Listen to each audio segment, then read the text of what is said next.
Assalamualaikum warahmatullahi wabarakatuh. Perkenalkan, nama saya Nolila. Saya di kelas 11 SMP. Di sini saya akan menjelaskan nilai-nilai perjuangan masa revolusi.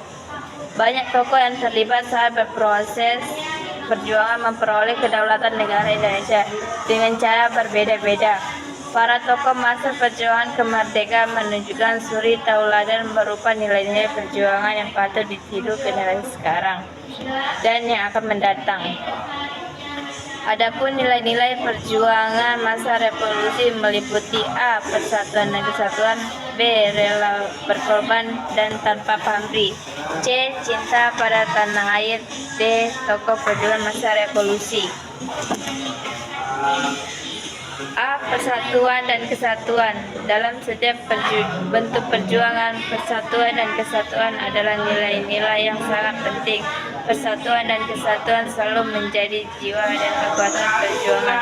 Nilai persatuan dan kesatuan cocok dengan jiwa dalam bangsa Indonesia.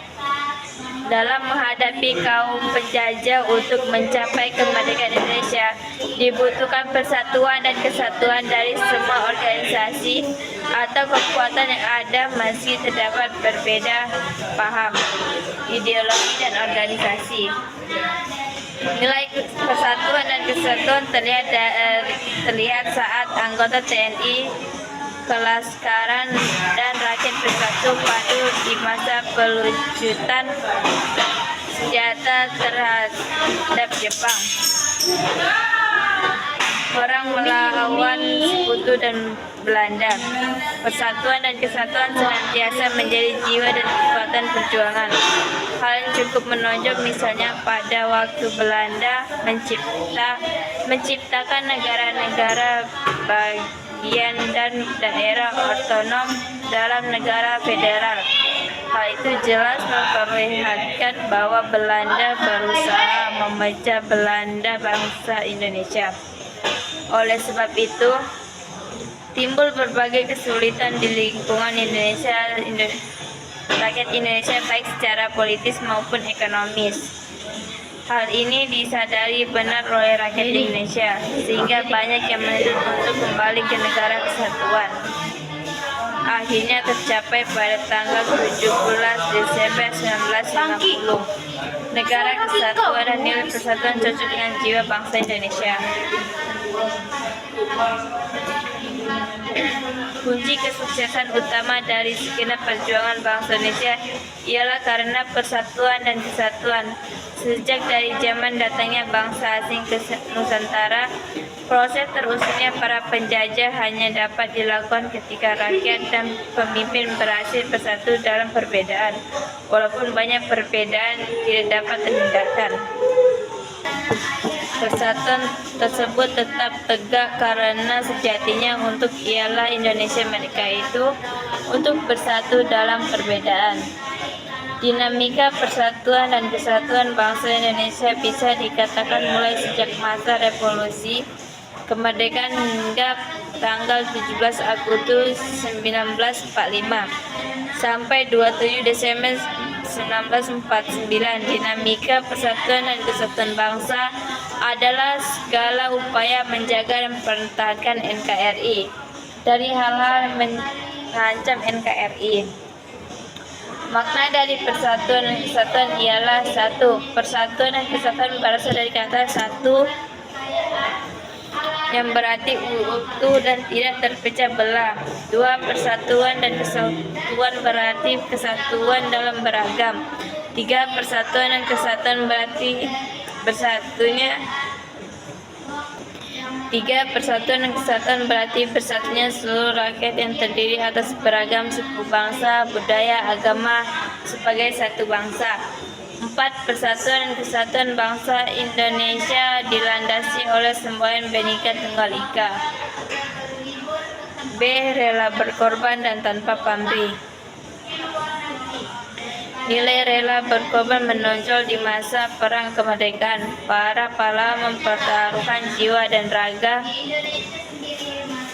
mengorbankan waktu dan harta benda demi perjuangkan kemerdekaan. Telah banyak perjuangan yang gugur di medan juang atau cacat, menderita luka serta serta korban harta benda saat berjuang melawan penjajah demi tegaknya kemerdekaan Indonesia. Contoh nilai rela berkorban dan tanpa pamrih terlihat dari Jenderal Sudirman yang berjuang dalam keadaan sakit dengan satu paru-paru yang berfungsi tetap memimpin perang gerilanya. Jenderal Sudirman bersama pasukannya telah mengubah sekitar 1000 km dalam waktu sekitar 6 bulan. Menderita lapar dan dahaga, tetapi semangat juang perjuangan tidak pernah padam. Sikap rela berkorban adalah sikap yang mencerminkan adanya keikhlasan dalam memberikan atau melakukan sesuatu untuk orang lain, meskipun akan menimbulkan rasa ketidaknyamanan atau kerugian pada diri sendiri. Sikap rela berkorban adalah sikap yang mencerminkan adanya keikhlasan dalam memberikan atau melakukan sesuatu untuk orang lain, meskipun akan menimbulkan rasa ketidaknyamanan atau kerugian pada diri sendiri. Sikap rela berkorban juga ditunjukkan oleh para pahlawan kita yang dengan ikhlas bertaruh nyawa demi kemerdekaan Indonesia. Para pemimpin rakyat dan para pejuang telah mempertaruhkan jiwa dan raga demi kedaulatan bangsa tanpa pamrih adalah tidak mengharapkan imbalan atau tidak memiliki maksud tersembunyi dalam melakukan sesuatu. Para pahlawan tidak pernah mengharapkan atas apa yang mereka lakukan demi merebut kemerdekaan. Mereka melakukan semuanya atas dasar cinta tanah air dan kepentingan bersama. Dalam kehidupan sehari-hari, kita perlu memiliki sikap tanpa pamrih dalam melakukan sesuatu.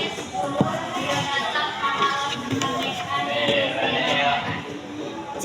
Cinta pada tanah air. Semangat cinta tanah air dapat disebut juga sebagai patriotisme. Sedangkan rasa cinta terhadap bangsa dapat disebut juga sebagai nasionalisme. Mengembangkan rasa cinta kepada tanah air adalah dan bangsa termasuk butir-butir Pancasila itu pada sila ketiga, yaitu Persatuan Indonesia.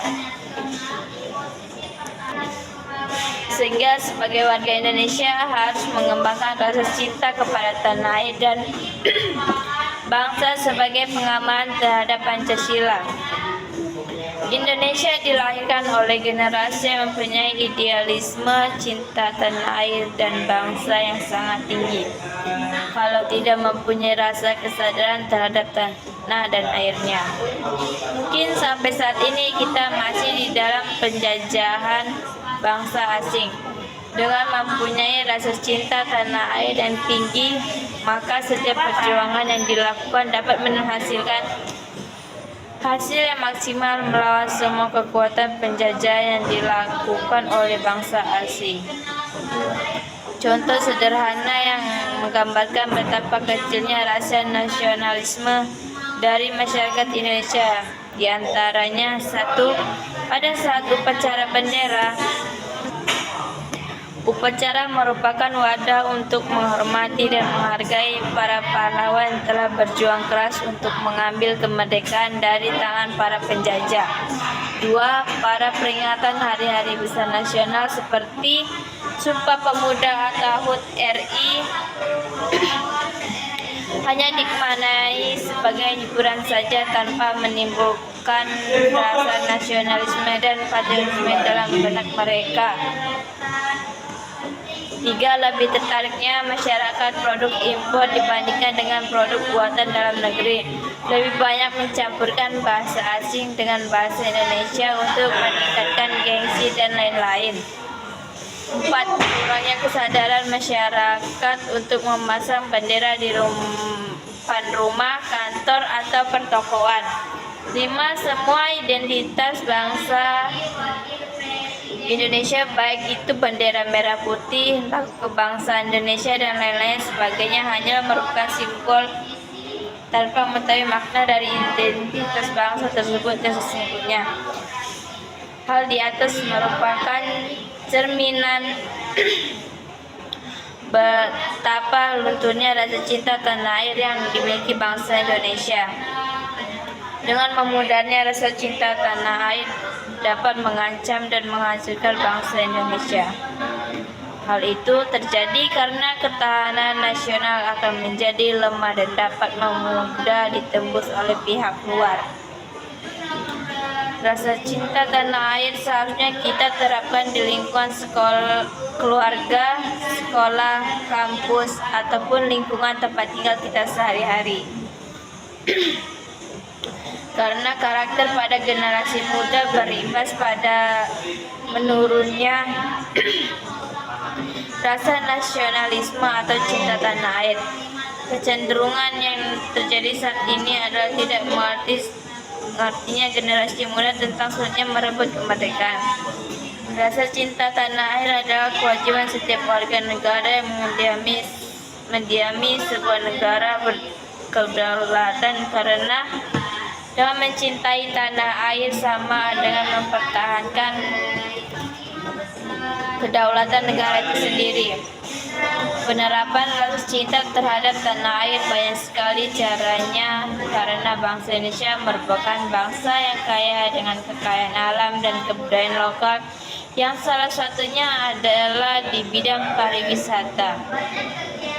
Tetapi bangsa Indonesia sendiri tidak memiliki kepercayaan diri terhadap keunggulan kekayaan alam dan kebudayaan lokalnya, dan cenderung tidak mau mengkonsumsi setiap produk-produk dari hasil budaya lokal, di mana banyak tempat wisata dari Sabang sampai Merauke yang notabene sangat indah sekali setiap tempatnya, baik di air pun di darat.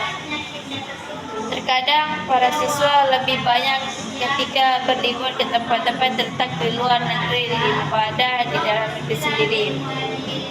Pada kenyataannya, di Indonesia sendiri masih banyak tempat yang tak kalah indah untuk dijadikan tempat wisata atau sekedar mempelajari budaya lokalnya.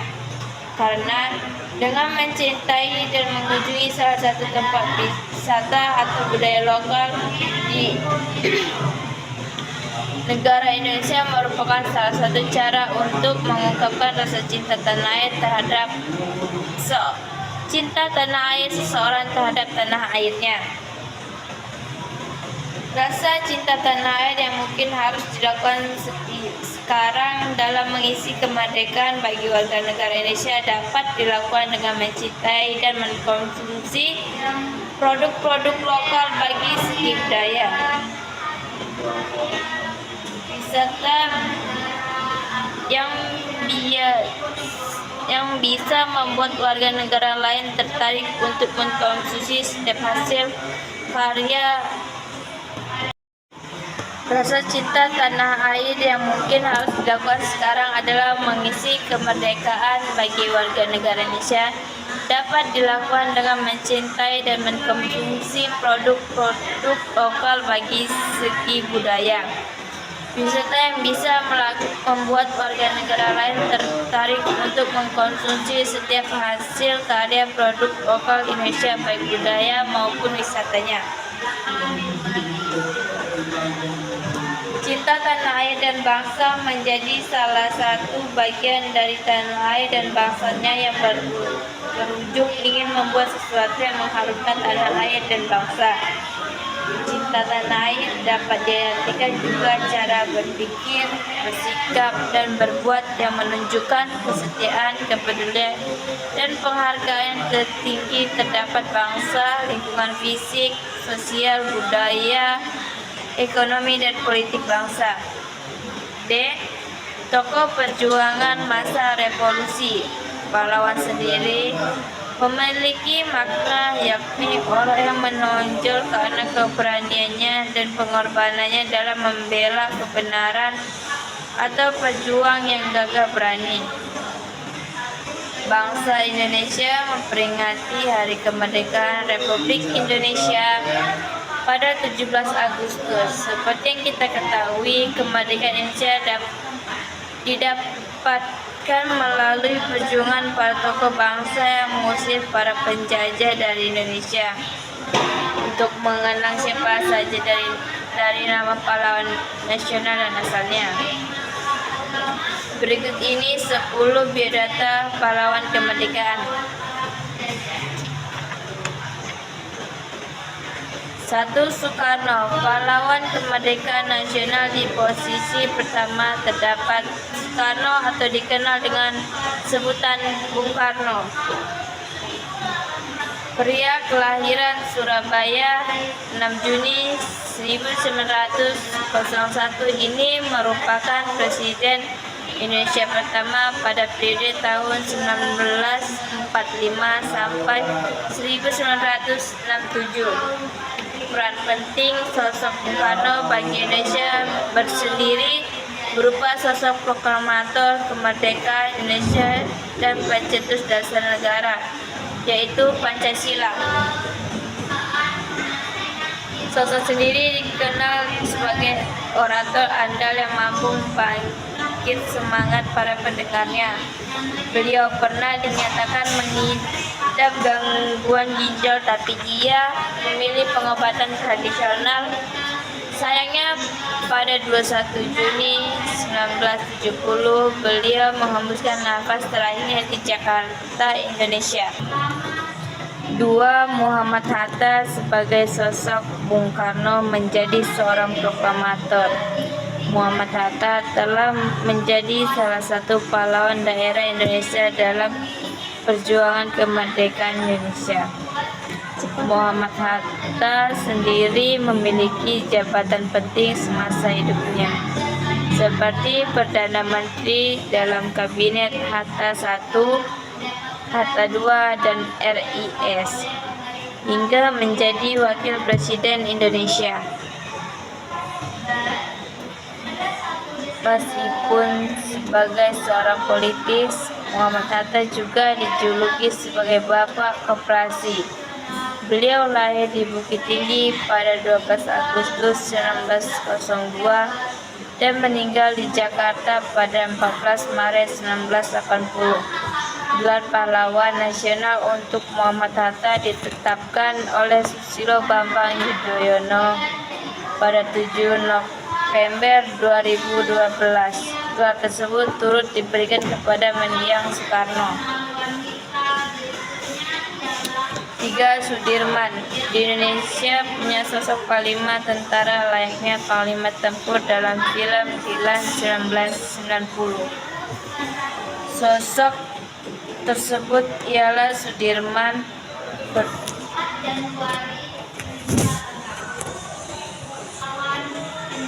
pria kelahiran Bondas,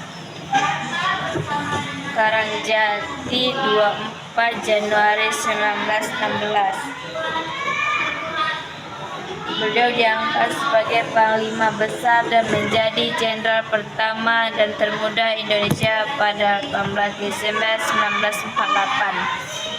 Banyak kegiatan militer yang dilakukan olehnya hingga ia menjadi sosok yang dihormati di Indonesia. Meskipun terkena penyakit tuberkulosis paru-paru, ia pantang menyerah dan gigih dalam menjaga keamanan Indonesia. Karena penyakitnya tersebut, ia wafat pada usia 34 tahun pada tanggal 29 Januari 1950 di Magelang, Jawa Tengah. 4. Pangeran Diponegoro.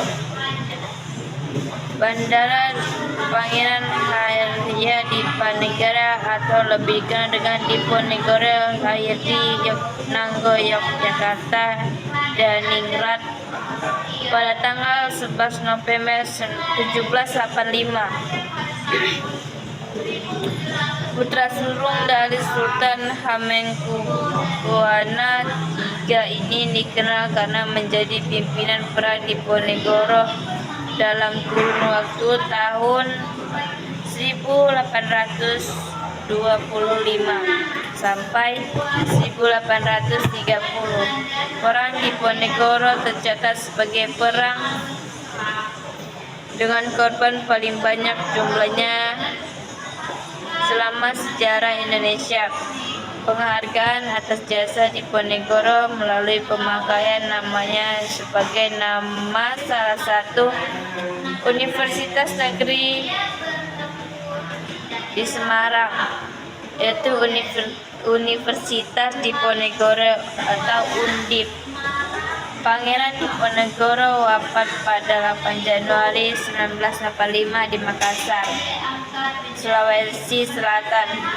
Pada masa pemerintahan Presiden Soekarno pernah menyelenggarakan haul nasional memperingati 100 tahun wafatnya Pangeran Diponegoro. 8 Januari 1955, sedangkan pengakuan sebagai pahlawan nasional diperoleh Pangeran Diponegoro pada tanggal 6 November 1973.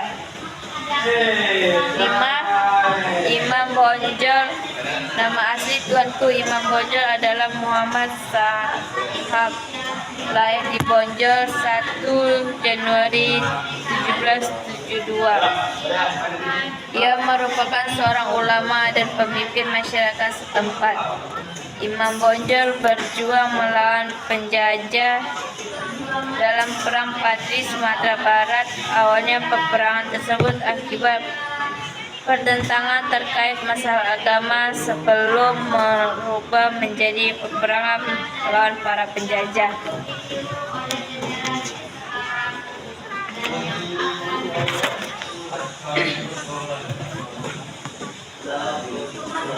Perjuangan tersebut dilakukan bersama pasukannya kaum Padri dari tahun 1903 sampai 1838. Pada tahun 1833 hingga 1838, perang kaum Padri pada kaum adat berbalik melawan penjajah. Ia meninggal saat pengasingan di Lotak 6 November 1864. Kini namanya pun dikenal sebagai pahlawan dan diangkat sebagai pahlawan nasional Indonesia sejak tanggal 6 November 1973. 6. Kartini Raden Ajeng Kartini alias Kartini merupakan sosok pahlawan nasional yang selalu disematkan bagi para pejuang wanita Indonesia hingga kini. Sebagian hidupnya, Kartini menjadi pelopor kebangkitan perempuan pribumi yang memperjuangkan kesetaraan hak kaumnya. Meskipun berasal dari keluarga ningrat, Kartini memiliki misi mulia seperti mendirikan sekolah wanita di dekat kantor Kabupaten Rembang dan kebebasan hak para kaum perempuan. Berkat misi mulianya, sekolah Kartini berhasil didirikan di beberapa kota besar Indonesia, salah satunya di Semarang. Berjuang bukan hanya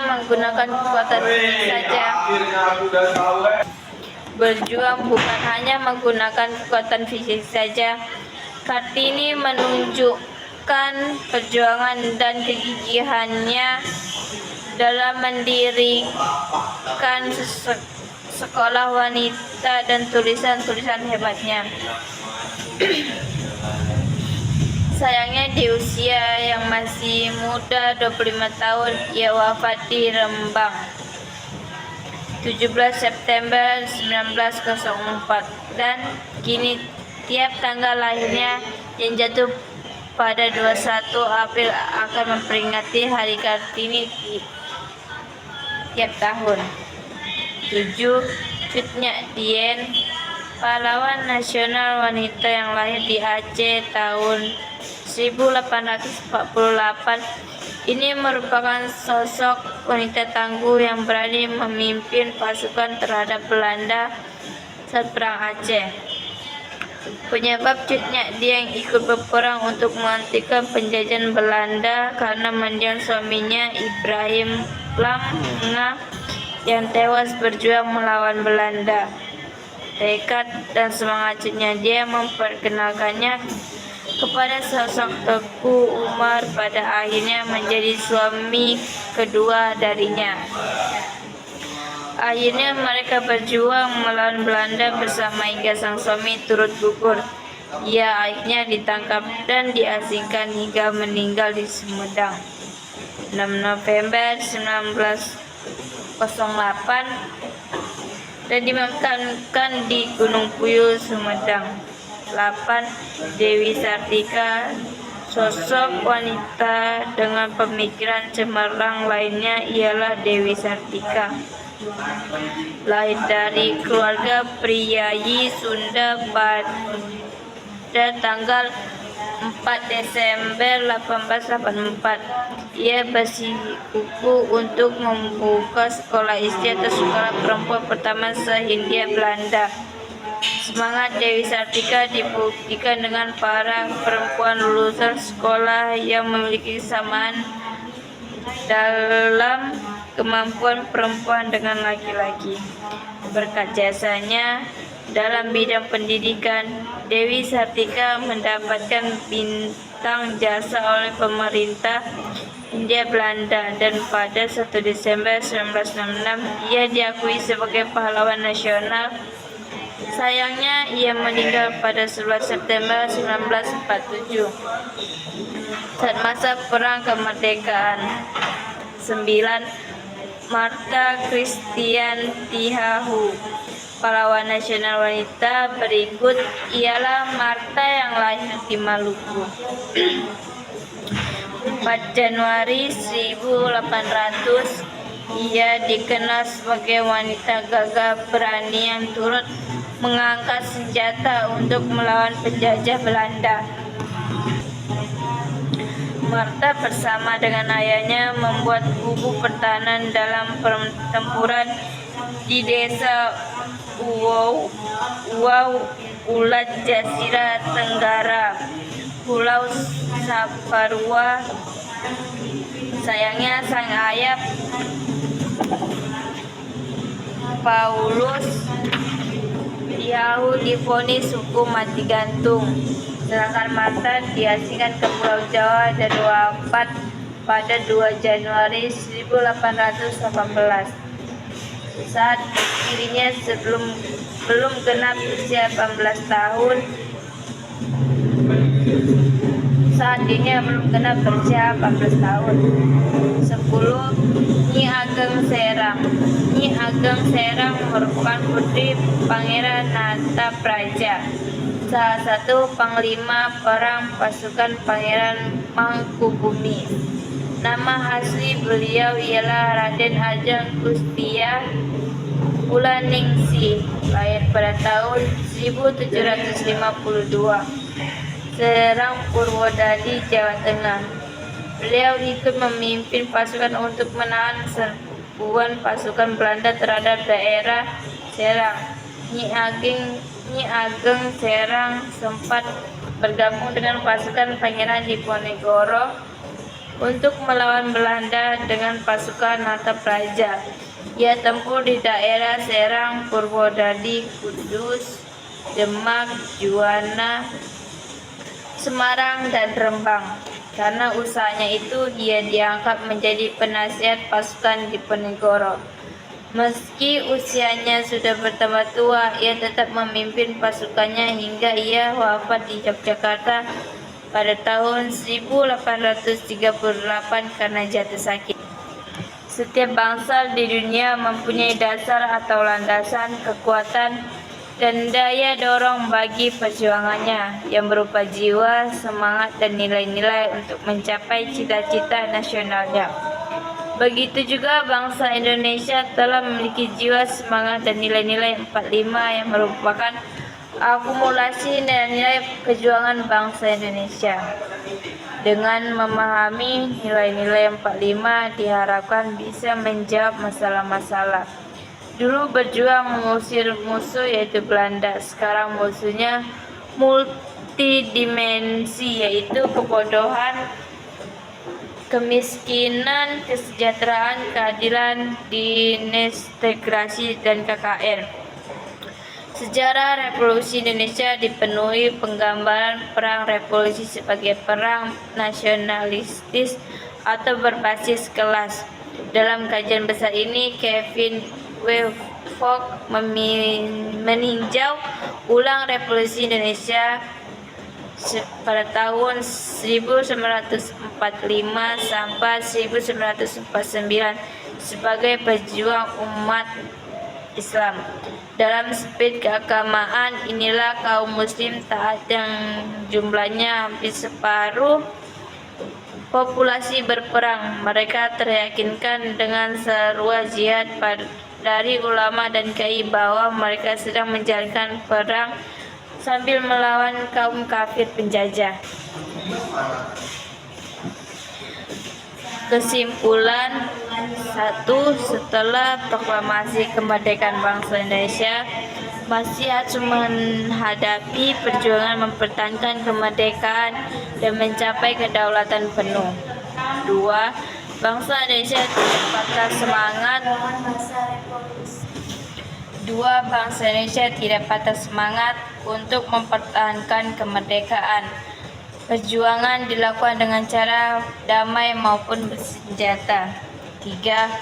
Proses perjuangan memperoleh kedaulatan negara dengan Indonesia dengan cara yang berbeda-beda. Para tokoh menunjukkan suri tauladan yang patut ditiru oleh generasi sekarang dan yang akan datang. 4. Kemerdekaan bukan berarti perjuangan telah selesai. Perjuangan tidak lebih ringan, tapi justru semakin berat. Walaupun musuh yang dihadapi berbeda dengan masa penjajahan, tetapi membutuhkan tenaga dan biaya yang sangat besar. 5. Pada awal kemerdekaan, bangsa Indonesia masih harus berhadap dengan situasi politik dan ekonomi yang sangat kacau balau. Sistem pemerintahan belum mantap dan kondisi keuangan negara sangat minim. Hikmah nilai-nilai perjuangan seperti persatuan dan kesatuan, rela berkorban dan tanpa pamrih, cinta tanah air, saling pengertian atau tenggang rasa, dan saling menghargai adalah nilai-nilai yang penting dikembangkan dalam kehidupan sehari-hari. Nilai-nilai kejuangan tersebut tidak hanya penting di masa perjuangan menentang penjajahan, tetapi juga dalam kegiatan pembangunan sekarang, sehingga pembangunan demi keselamatan umum akan dapat tercapai. Pemahaman dan kemauan mengamalkan nilai-nilai perjuangan tersebut di masa kemerdekaan menunjukkan adanya kesadaran sejarah yang tinggi. Generasi sekarang dan mendatang dapat mengamalkan nilai-nilai perjuangan dengan cara tidak korupsi, tidak memperkaya diri sendiri, tidak mengorbankan orang lain, tidak sewenang-wenang, tidak menyebarkan isu-isu perpecahan demi kepentingan golongan sendiri. Tokoh-tokoh Islam yang menjadi panitia 9 dan PPKI memahami dan menghargai kelompok-kelompok lain sehingga tidak keberatan menghilangkan kata-kata dalam Piagam Jakarta yang berbunyi ketuhanan dengan menjalankan syariat Islam bagi para pemeluknya dan diganti dengan ketuhanan yang Maha Esa. Kaum sipil lebih menekankan cara diplomasi atau perundingan damai, sedangkan kelompok militer menekankan strategi perjuangan bersenjata. Sikap saling menghargai membuktikan perjuangan diplomasi dan perjuangan bersenjata saling mendukung pada agresi Belanda II. Para pemimpin sipil ingin bertahan di pusat ibu kota sehingga ditawan Belanda, sedangkan kaum militer ingin gerilya di luar kota. Kaum militer tidak memaksakan kaum sipil ikut keluar kota untuk bergerilya dan sebaliknya, karena perjuangan diplomasi dan perjuangan bersenjata sama penting dan saling mengisi. Itulah nilai-nilai perjuangan masa revolusi dari saya. Jika ada kurang saya mohon maaf. Wabillahi taufiq wal hidayah. Assalamualaikum warahmatullahi wabarakatuh.